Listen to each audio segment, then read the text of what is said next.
بسم اللہ الرحمن الرحیم۔ السلام علیکم، میں منیر احمد، آپ دیکھ رہے ہیں یوٹیوب چینل OSC آٹوز۔ امید کرتا ہوں یہ ویڈیو آپ کو پسند آئے گی۔ اگر یہ ویڈیو آپ کو پسند آئے تو اسی ویڈیو کو لائک بھی کر دیں، کمنٹ سیکشن میں اپنی رائے کا اظہار بھی کریں۔ آج جو ہمارا ٹاپک ہے وہ پیٹرول کے حوالے سے ہے۔ آپ اپنی موٹر سائیکل کا پیٹرول جو ہے وہ کس طرح کم کر سکتے ہیں، وہ آج میں آپ کو اسی ویڈیو میں سکھاؤں گا۔ تو امید کرتا ہوں یہ ویڈیو آپ شروع سے لے کر آخر تک دیکھیں۔ تو یہ جو گاڑی ہے یہ بغیر کھولے میں نے اس کا پیٹرول جو ہے وہ کم کیا ہے۔ تو یہ 1 لیٹر پہ 60 سے 70 کلومیٹر آسانی سے کر رہی ہے۔ تو آج آپ کو بھی میں یہ سیٹنگ کرنے کا طریقہ بتاؤں گا۔ آپ بغیر کارپیٹر کھولے اور بغیر سلائڈ ٹیوب چینج کیے اور بغیر سلائڈ پین چینج کیے آپ اپنی موٹر سائیکل کا جو پیٹرول ہے وہ بالکل ہی کم کر سکتے ہیں۔ اور آج آپ کو یہ بھی بتاؤں گا موٹر سائیکل کس وجہ سے پیٹرول جو ہے وہ زیادہ پیتا ہے، زیادہ پینے کی وجہ کیا ہوتی ہے، یہ ساری ڈسکس ہم اسی ویڈیو میں کریں گے۔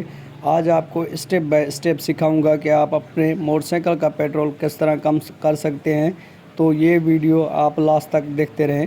کچھ ایسی بھی سیٹنگ ہوتی ہے جو پیٹرول کم کرتے وقت وہ ہمیں چیک کرنی ہوتی ہیں، وہ آپ نے لازمی چیک کرنی ہے۔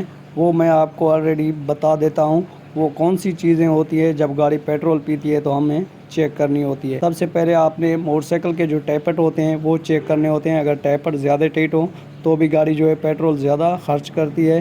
اگر فلٹر چوک ہو تو اس وجہ سے بھی پیٹرول جو ہے وہ زیادہ خرچ کرتی ہے۔ اگر اس کی سلائڈ پن خراب ہو تو اس وجہ سے بھی یہ گاڑی پیٹرول زیادہ خرچ کرتی ہے۔ اگر یہ چیزیں آپ کی موٹر سائیکل کی صحیح ہے تو پھر آپ اس پیٹرول مکسچر سے آپ اپنی موٹر سائیکل کا جو پیٹرول ہے وہ کم کر سکتے ہیں۔ یہ پیٹرول مکسچر ہے، اسی سے آپ اپنی بائک کا جو پیٹرول ہے وہ بالکل ہی کم کر سکتے ہیں۔ اسی مکسچر کو ٹائٹ کرنے سے آپ کی موٹر سائیکل پیٹرول زیادہ پیے گی اور اسی کو کھولنے سے آپ کی موٹر سائیکل پیٹرول بالکل ہی کم کرے گی۔ تو آپ اسی سے ہی جو پیٹرول کی ایڈجسٹمنٹ ہے وہ کر سکتے ہیں۔ بغیر کارپیٹر کھولے ہوئے آپ اس پیٹرول مکسچر سے پیٹرول جو ہے وہ کم کر سکتے ہیں۔ تو امید کرتے ہیں یہ ویڈیو آپ کو پسند آئی ہوگی۔ اگر پسند آئی ہو تو اسی ویڈیو کو لائک بھی کر دیں، چینل کو سبسکرائب بھی کر دیں۔ اسی ویڈیو کے ساتھ OSC آٹوز کو دیجیے اجازت۔ ملتے رہیں گے کسی نیکسٹ ویڈیو میں، تب تک کے لیے اللہ حافظ۔